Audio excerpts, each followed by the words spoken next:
Profit incentives is the only thing that can make humans do things, get up out of bed every day, which has never been the case historically. It's not the case psychologically. Historically, it's never been the case? No. What has been the case? So we've seen... What's been the incentive? The incentive is intrinsic motivation. Intrinsic motivation? Intrinsic motivation, and passion is actually what predicts incentive. You're arguing that incentive is integral to profit-driven motivation. That's not true. Extrinsic motivation, at all times, at every single case, is going to, predict less creativity, less motivation, less skill, etc. Intrinsic motivation is what causes things like technological development.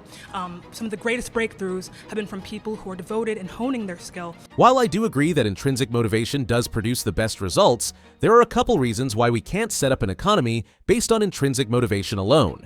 Passionate individuals may produce great art, technology, or research, but a society also needs sewage engineers, farm workers, and miners, jobs that aren't necessarily someone's passion. Sure, some people may genuinely like those jobs, but it may not be in sufficient numbers to cover all the work an economy requires. Without some mix of extrinsic incentives like money, recognition, career progression, it's hard to ensure there is enough voluntary labor participation moving towards these less than glamorous but necessary roles. Prices help coordinate scarce resources. Scarcity of labor for a role increases the price for that work. An economy based purely on intrinsic motivation would lack that price signal, making coordination very inefficient. Even if everyone wanted to contribute from the heart, deciding who makes how much bread, where it's shipped, and when would still require some mechanism for prioritization and exchange.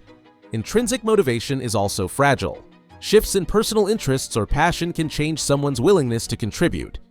Extrinsic incentives, wages, benefits, profits, provide stability and predictability that allows people to plan and organizations to staff operations reliably. Motivation is also not consistent among individuals.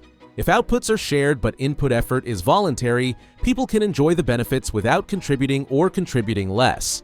Even highly pro-social communities like open-source projects, volunteer groups, or co-ops struggle with burnout and uneven participation. Extrinsic incentives helps us tie inputs to outputs.